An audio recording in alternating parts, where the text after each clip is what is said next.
Salam Jastok, kita kembali lagi bahas review dua pertandingan, 3 dengan Madrid, tapi juga preview ntar malam MU, terutama MU lah. Arsenal Watford itu nggak usah dibikin preview, kita lihat aja. Semoga mereka menang. Sebelum ke sana sebelum ke preview kita bahas Chelsea dulu. Di atas kertas yang nggak nonton akan bilang, wah Chelsea ngobok-ngobok Burnley, oke, 4-0, luar biasa. Tapi kalau lu nonton, kembali 3-4-3-nya Tuchel ini karatan. Di babak pertama, Burnley itu definitely bisa ngelawan. Chelsea terlalu banyak bikin kesalahan keputusan, salah passing, salah positioning, salah timing, di mana harus passing mereka shooting, akhirnya nggak jelas. Dan sebaliknya 45 menit pertama cuma ada 1 shot on target. Sama Burnley juga. Burnley is Burnley, oke. Nah, masuk babak kedua, harusnya seru nih. Kenapa gue bilang harusnya seru? Karena mungkin kayak MU babak kedua kan biasanya agak letoy gitu, oke. Masuk babak kedua, kita lihat apa yang bisa dilakukan Burnley. 2 menit main, 4-7 Reece James. Ini sebuah contoh. 4 gol dari Chelsea itu tidak ada satu yang set play.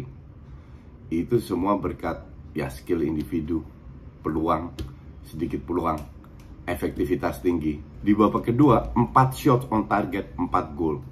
Selain gol itu nggak ada apa-apa lagi. Nggak mainnya gitu, 3-4-3 yang karatan itu. Ini contoh paling bagus buat gol pertama ya. Itu Reece James kan dari sayap, sudutnya itu udah sempit. Dia mau shooting, ditutup di capping, oke? Capping lagi kedua, terus dia shoot. Nah, lu sebagai defender, kalau lu defender bagus, lu tahu orang kalau mau shooting, lu jangan kasih jarak jauh. Yang terjadi kalian bisa lihat di replay, defendernya ini mundur. Pada saat dia mundur, dia kasih jarak, sudutnya itu juga lebih luas. Di samping itu ada 2 lagi defender yang jaga, nggak nutup celah ini juga. Padahal sebenarnya yang dilakukan Reece James cuma satu, dia melihat satu celah, di situ dia shoot, which is good goal. Itu nggak ada kritikan sama sekali untuk Reece James kali ini, good goal. Cuman defense-nya itu jelek banget. Dan gol keempat lah, itu gol keempat itu juga salah kontrol, ada Pulisic di situ. You cannot do that gitu loh. Gol keduanya si Kai Havertz di tiang jauh, nggak dijaga juga sama sekali. Nah, kalau lu punya defense seperti ini ya selesai. Burnley ini kan awal ngedrop. Nah, pas Weghorst datang mulai pelan-pelan naik. Nah, akhir berapa 4-5 match terakhir mereka itu main bagus, nggak layak untuk kalah. Tapi hanya kali ini di 10 menit mereka drop. Bener-bener drop. Nah, itu udah pada saat 1-0 terjadi, Chelsea lebih luas, man. Apakah Chelsea dapat banyak peluang setelah gol? Nggak juga. Nggak bagus-bagus juga mainnya. Jadi kali ini aku harus katakan bahwa skornya itu tidak sesuai dengan berjalan pertandingan. Hanya mereka sangat efektif. Di babak kedua 4 shot 4 gol itu luar biasa. Nggak banyak klub bisa melakukan itu. But anyway, yang penting Chelsea sekarang plus poin yang gue lihat, Kai Havertz ini lagi mulai on fire, oke? Lagi mulai on fire. At least si Tuchel nggak tergantung oleh Lukaku yang jarang cetak gol. Nah, dia bisa pasang Kai Havertz, at least dan Pulisic juga sudah kasih 1 assist dan 1 gol. Awal kan sering main jelek, cuman gue bilang tetap karatan. Kalau lu ketemu tim yang levelnya lebih tinggi, you cannot play dengan 3-4-3 ini. Ini hanya teori, kita lihat prakteknya seperti apa. Kalau ketemu tim besar, bukan Lille ya, ketemu tim besar di Inggris maupun di luar. Kita ke Liverpool kemarin kembali kesulitan menang hanya dengan 1-0. Aston Villa bentar ya, hanya dengan 1 golnya Mane itu juga salah shooting dari Alexander-Arnold ya. Cuman hebatnya Mane, dia selalu fight untuk semua bola, dan kebetulan dia dari belakang nggak bisa diantisipasi oleh lawan. Ya masuk. Dan kalau dibilang menang, layak menang. West Ham ini juga bapuknya minta ampun. Tapi 3 pemain depan, ya Luis Diaz bagus skill individu, cuma berapa kali dapat counter pun sering gagal. Salah jelek banget. Dan Mane gue lihat dia berusaha keras tapi dia tidak begitu nyaman dengan posisinya sebagai striker. Gue bilang Jota lebih bagus di posisi itu daripada Mane. But that's okay, minimal Liverpool bisa bereksperimen dengan menempatkan pemain di beberapa waktu, karena dia selagi main bagus, skillnya bagus, walaupun kadang agak sedikit egois, tapi ini masalah jam terbang aja kalau gue bilang.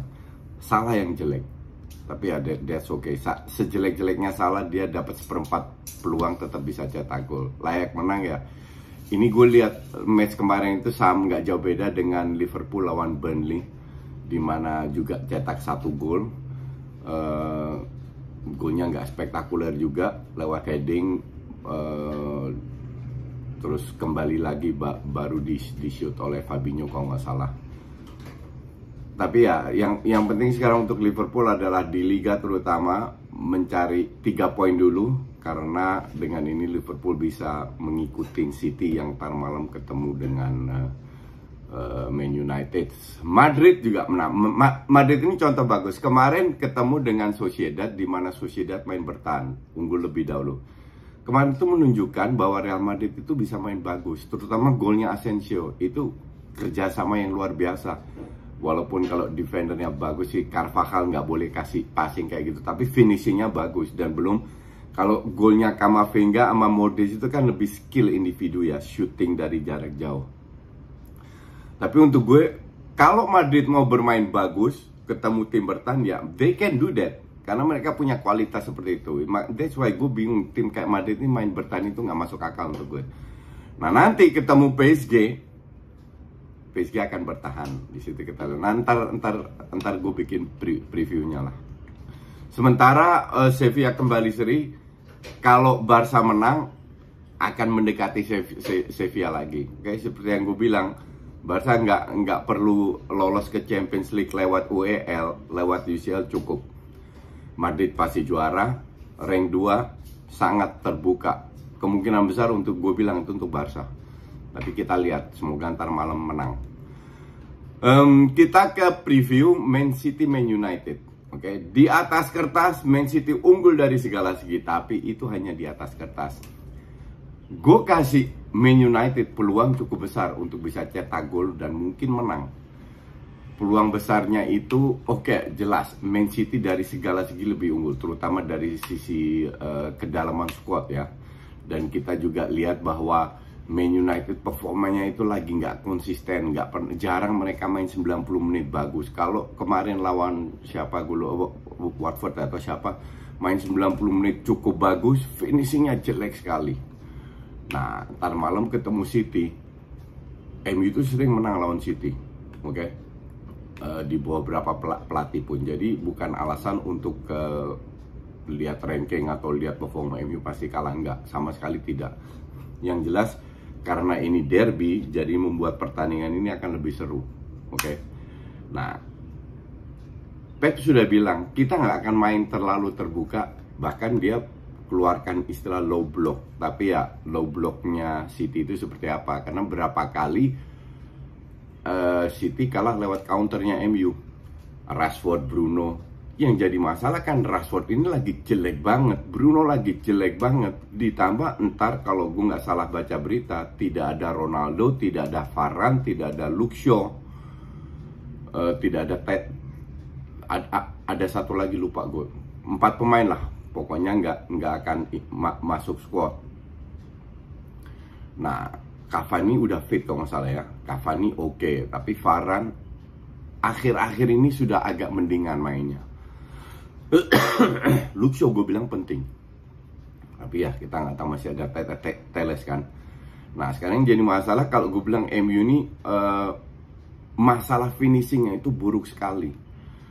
Performanya itu percaya diri itu lagi menurun. Kalau Bruno kembali main jelek ya susah. Yang dibutuhkan ini justru Bruno. Mereka tidak akan mendapatkan banyak peluang untuk cetak gol. Contoh Spurs nggak dapat banyak peluang, tapi hampir 90% efektivitasnya tinggi. Nah, ini harus dilakukan oleh MU juga. Peluang pasti dapat.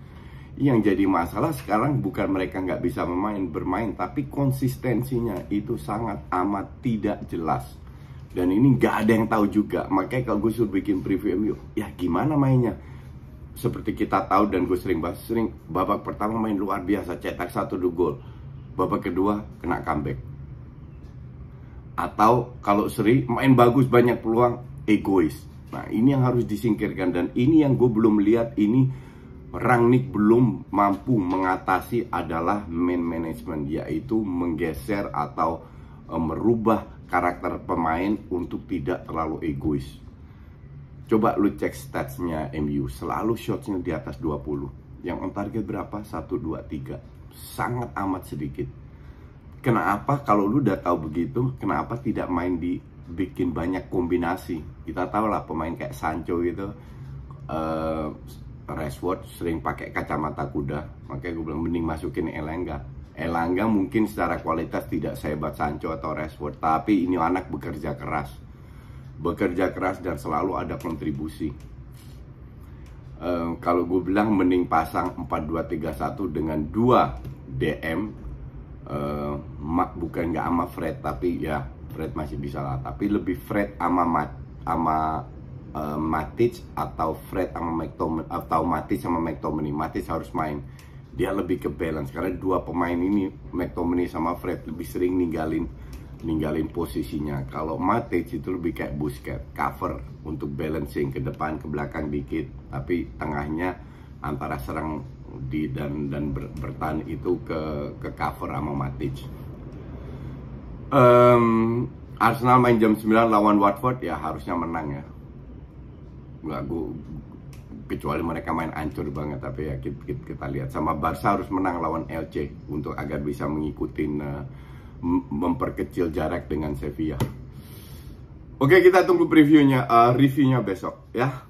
Thanks for watching. Jangan lupa nonton videonya Lothar Matthäus, dan semoga doain ada interview dengan legend lainnya lagi. Thanks for watching.